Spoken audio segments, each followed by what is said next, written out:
আসসালামু আলাইকুম। দেশ ও দেশের বাইরে থেকে যারা আমার এই ভিডিওটি দেখছেন আশা করি আপনারা অনেক ভালো আছেন।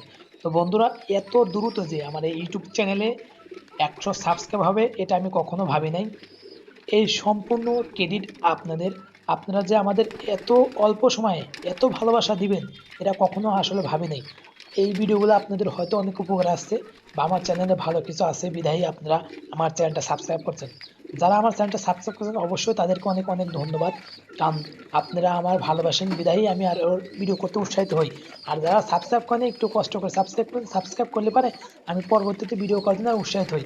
তো বন্ধুরা, আজকে আমি কথা বলবো কীভাবে বুঝবেন আপনার কবুতর সুস্থ আছে এবং অসুস্থ আছে। তো প্রত্যেকটি কবুতরই আপনি যেহেতু খামার করেন, আপনার খামারে যেগুলো কবুতর আছে যদি আপনার সময় হয় বা আপনার সেরকম ক্যাপাসিটি থাকে প্রতিটি কবুতর দিকে নজর রাখবেন। কবুতরের চলাফেরা, খাওয়ার গতি এবং হাঁটা চলাফেরা আপনি যদি একটু ধ্যান দিয়ে রাখেন যে এই কবুতরটা আজকে গতি এরকম হচ্ছে এবং চলাফেরাটা এরকম হচ্ছে, তাহলে আপনি বুঝতে পারবেন যে আপনার কবুতরটা আজকে অসুস্থ আছে। হ্যাঁ, কারণটাকে অসুস্থ কবুতর কখনোই বেশি একটা খাওয়ায় না এবং জিম মেরে বসে থাকে।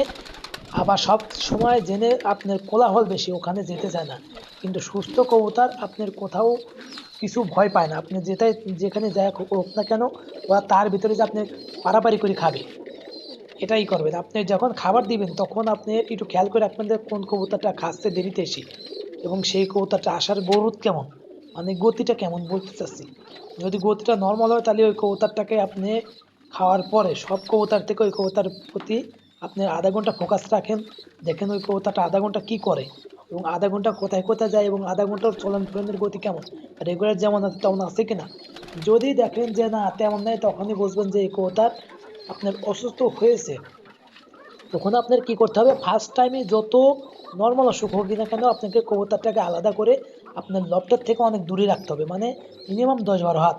আর ওই কবুতর যখন আপনি কোনো খাবার দেবেন, কোনো ওষুধ দেবেন, ওই কবুতরটা খাবার দেওয়ার আগ দিয়ে দেওয়ার পরে আপনি কখনো লফটে আপনি পরিষ্কার পরিচ্ছন্ন না হয়ে স্যানিটাইজার বা আপনি জীবাণুনাশক স্প্রে শরীরে না মেখে আপনি খামারে ঢুকবেন না। তাহলে কিন্তু দেখবেন আজকে এই কবুতরটা অসুস্থ হয়েছে, কালকে অন্য কবুতর অসুস্থ হবে এবং পরের দিন আপনার লবটা হায় করতে করতে শেষ হয়ে যাবে। এমনটা আমার প্রথমে যেমন হয়েছিল আমি বুঝিনি কিছুটা। তো এখন আমি যেহেতু আপনার ৩-৪ মাস যায় একটা অভিজ্ঞতা আছে, সেই অভিজ্ঞতা থেকে আমি বলতে চাচ্ছি যে এরকম করলে পরে হয়তো আপনারা কিছুটা আইডিয়া পেতে পারেন। এবং সবথেকে গুরুত্বপূর্ণ বিষয়, আপনার লবটা সবসময় কবুতর যে খামারটা সেটা সবসময় পরিষ্কার পরিচ্ছন্ন রাখবেন। অনেকেই বলতে পারেন ভাই আপনারটা তো পরিষ্কার না। ভাই আমার খামারে ছোট একটা খামার, আপনার অল্প ছোট, আপনার কবুতর আছে ৩০ থেকে ৩৫ জোড়া। আমি যে প্ল্যান করেছিলাম আমার এই খামারে আপনার কবুতর রাখবো আপনার ১৫ থেকে ২০ জোড়া, তো সেটা আপনার ৩০ থেকে ৩৫ জোড়া হয়ে গেছে। তো বুঝেনি তো ৩০ থেকে ৩৫ জোড়া কবুতর যদি হয়ে যায় তাহলে সেই কবুতরটা রাখা কিন্তু অনেক কষ্টদায়ক। হ্যাঁ, আর অনেক অনেক ভেজাল করে। দেখুন প্রত্যেকটি কবুতরে কিন্তু অনেক ভেজাল করতেছে এবং কে কাকে ঠকাবে, কে কাকে ঠকাবে। কারণ আমি রিসেন্টলি আপনার ওই ১০-১৫ জোড়া কবুতর নিয়েছি, আমি আপনাকে বললামই। এই কবুতরটা আসার পর থেকে এখনো সেটেল হয়নি আপনার ২-৩ দিন, তো হয়তো আমি বিশ্বাস করছি আর ২-৩ দিন গেলে পরে আমার কবুতরগুলো হয়তো সেটেল হয়ে যাবে। আর ভিডিওটি যদি ভালো লেগে থাকে অবশ্যই লাইক করতে পারেন, আমার ছোট্ট চ্যানেল সাবস্ক্রাইব করে রাখবেন। আর কে কোথা থেকে দেখছেন অবশ্যই কমেন্ট করবেন, কারণ আপনাদের কমেন্টের উপরে আমার পরবর্তী ভিডিও করা অনেক ইন্সপায়ার হই এবং উৎসাহিত হই। ভালো থাকবেন। আসসালামু আলাইকুম।